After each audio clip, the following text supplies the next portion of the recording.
Mesdames et messieurs, bonjour et bienvenue à votre émission Soem vous parle. Aujourd'hui, Soem parle de... Vous parlez de quoi, Soem? Bah, de la confession musulmane, en fait. Donc la question, c'est savoir si la religion Musulmane musulmane, est compatible avec la République française. française. C'est ça la question, en fait, hein. Avant, on dit bonjour et Bonjour, bienvenue. désolé, excusez-moi, mais vu qu'on fait toujours de l'impro, hein, comme je vous ai dit à plusieurs reprises, moi j'aime bien l'impro, donc du coup, par rapport à mon ressenti et ce que je sais, entre guillemets, sans prétention, je sais de dire ce que je pense, tout simplement. Alors, est-ce que la religion musulmane est compatible à la République française? Alors je vais vous dire oui, tout simplement. Alors, comment expliquer ça? La religion musulmane, d'abord il faut savoir ce que c'est que la religion musulmane. La religion musulmane, il y a donc 5 piliers. C'est la religion de l'islam. Il y a 5 piliers. Voilà, donc je vais vous les dire très rapidement. La première, c'est la confession de foi, donc c'est reconnaître qu'il n'y a qu'un seul Dieu et que Mohammed est son prophète. Voilà. La seconde, c'est la prière. La troisième, c'est l'aumône. La quatrième, c'est le ramadan, donc le jeûne. Et la cinquième, c'est le pèlerinage. Mais moi, il me semble que la première est fondamentale et c'est la plus importante. Mais par rapport à ça, par rapport à ce que je viens de vous dire, en fait, ça dérange en rien du tout de vivre dans la République française. C'est très compatible parce qu'on peut très bien respecter ses piliers en respectant la République française. Donc pour moi, c'est très compatible et ça l'a toujours été d'ailleurs. À part depuis 20 ans, ça fait à peu près 20 ans depuis qu'il y a l'Europe en gros. Alors, c'est pas que j'ai rien contre l'Europe parce qu'à chaque fois je vous parle de l'Europe. Donc il y a pas mal de pays étrangers qui viennent se mêler. Et donc maintenant on parle d'islamisme, d'islamiste. En fait on voit le poisson et puis il y a des gens qui s'en servent à mauvais escient. Et voilà, donc moi je voulais réguler un petit peu ça. Donc pour moi oui, tout simplement. Est Ma bien réponse est oui. compatible. Elle est très compatible bien sûr. Et que penses-tu des politiques qui disent non, qui ne sont pas très d'accord avec ce que Bah, tu dis? ils sont pas d'accord alors parce qu'ils prêchent pour leur paroisse, tout simplement. Ils ont des idéologies et du coup bah, ils font peur aux personnes parce que eux-mêmes je crois qu'ils ont peur ou ils sont frustrés, tout simplement, ou ils sont ignorants. Hmm. Voilà, mais comme je l'avais dit, c'est des intellects, hein, ils prêchent pour leur paroisse. Ils noient le poisson, en fait, tout simplement, à des fins politiques pour leurs avantages. D'accord. Moi, c'est comme ça que je le vois, hein. Ça, c'est ta perception. Ma perception, oui. Oui, elle est très D'accord. simple, en fait.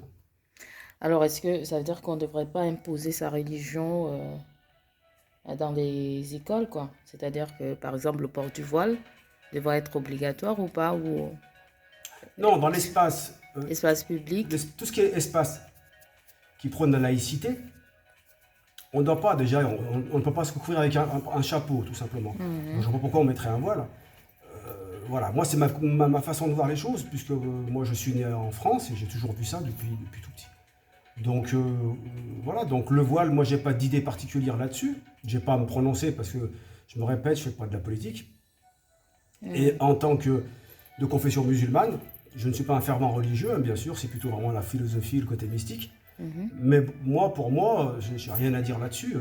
Ça, c'est la loi française, c'est à eux à se débrouiller avec ce problème, si c'en est un. D'accord. Et que penses-tu du séparatisme et de l'islamo-gauchisme? Alors là, il y a deux questions. Séparatisme d'abord. Le séparatisme. Alors, oui, ils ont fait une loi sur le séparatisme. Alors moi, ça me fait doucement rire parce que le séparatisme, pour moi, il existe depuis 70, les années 70, les années 80, quand on a mis les personnes d'origine étrangère et autres euh, dans les quartiers, ils ont fait une ghettoisation et à partir de là, ils ont créé le séparatisme. Donc c'est le boomerang qu'ils ont lancé qui retombe aujourd'hui. Voilà, alors après il y a un mélange dans les quartiers entre le rap, la religion, etc. Tout est mélangé. Et ils font un package en disant que c'est la délinquance. Voilà, donc et ça fait que la France et les Français, ben, ils y comprennent plus rien finalement. Alors il faudrait que, par rapport aux médias, je trouve qu'ils devraient réfléchir eux-mêmes, aller chercher vraiment. Oui, Oui, parce que la confession musulmane, je me répète, elle a toujours existé. Et bien d'ailleurs, sûr. je vais vous dire, moi je suis d'origine algérienne. Il faut savoir qu'en 1905, quand ils ont fait la séparation entre l'Église et l'État. Mhm. Il faut savoir qu'il y avait, en Algérie, qui était l'Algérie française, il y avait déjà 4 500 000 musulmans. Alors c'est vrai que pour la loi 1905, ils n'avaient pas leur mot à dire, mais c'était quand même déjà la deuxième religion de France, à cette époque déjà, il faut bien le savoir. Bon, alors après, ils ne pouvaient pas dire ce qu'ils avaient à dire pour la simple et bonne raison qu'ils étaient déjà soumis. Et en plus, il faut savoir que la religion musulmane, il y a entre 15 et 20% de sunnites, je crois, de chiites, et 80% de sunnites. Il faut savoir que les sunnites n'ont pas de clergé. À partir du moment où il n'y a pas de clergé, donc c'est les savants, il y a des écoles de savants qui cherchent et qui continuent à faire évoluer, entre guillemets, la religion musulmane. Et donc il suffit de pratiquer les 5 piliers de l'islam. Alors là, je rebondis parce que du fait qu'il n'y a pas de clergé,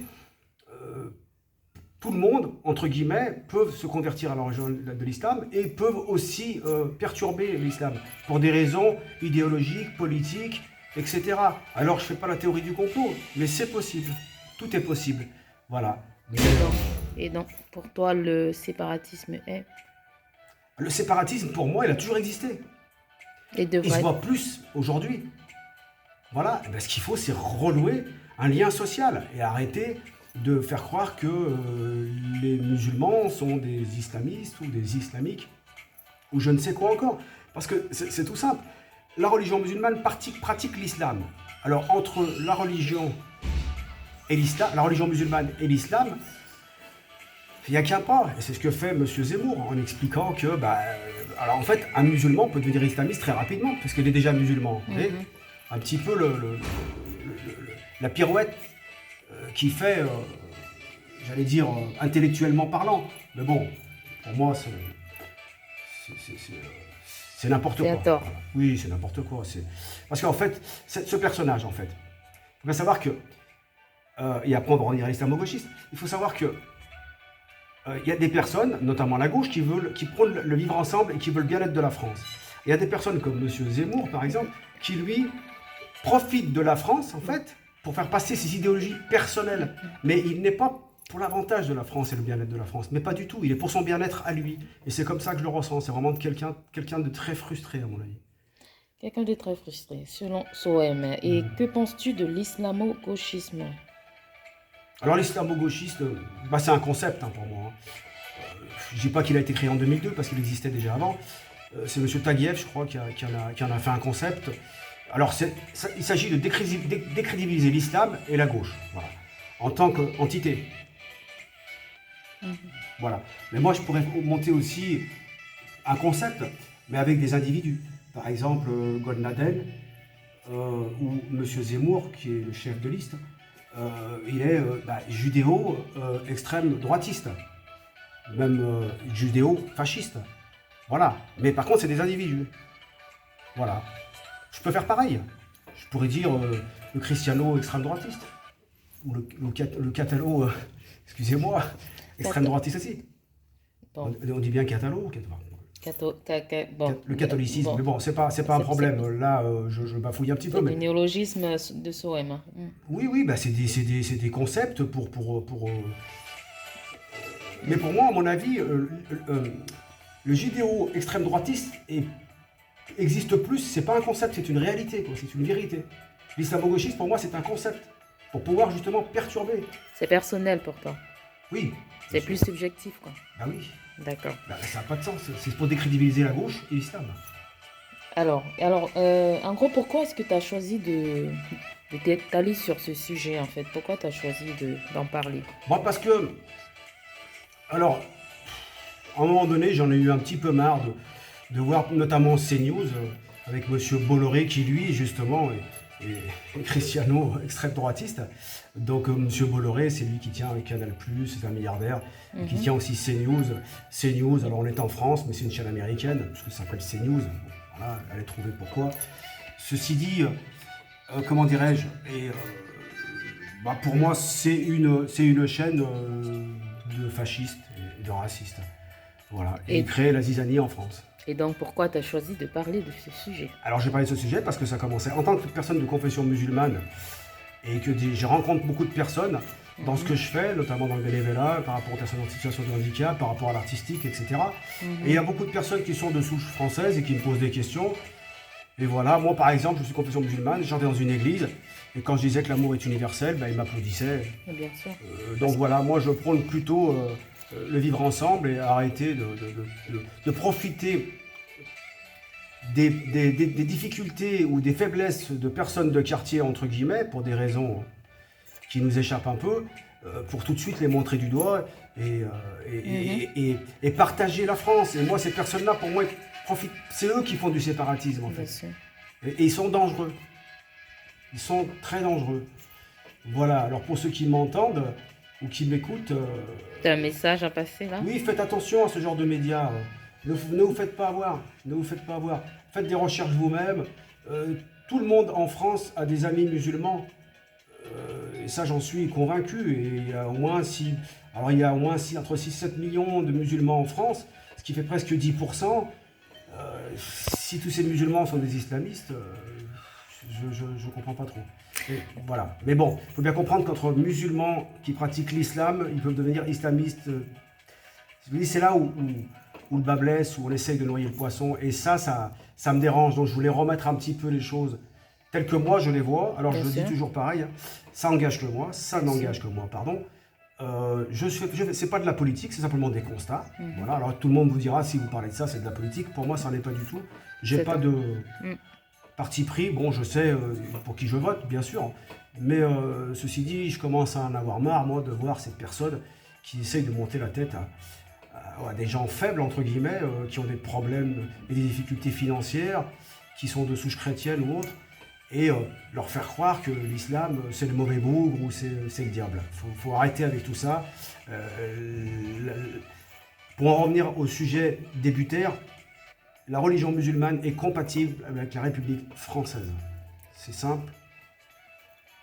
Merci, pas dire mieux. merci beaucoup, Sohem. Et comme le disait un philosophe, l'enfer, c'est les autres. Oui. Merci bien. Et je donne rendez-vous aux téléspectateurs, aux quoi, on va dire quoi, Oui.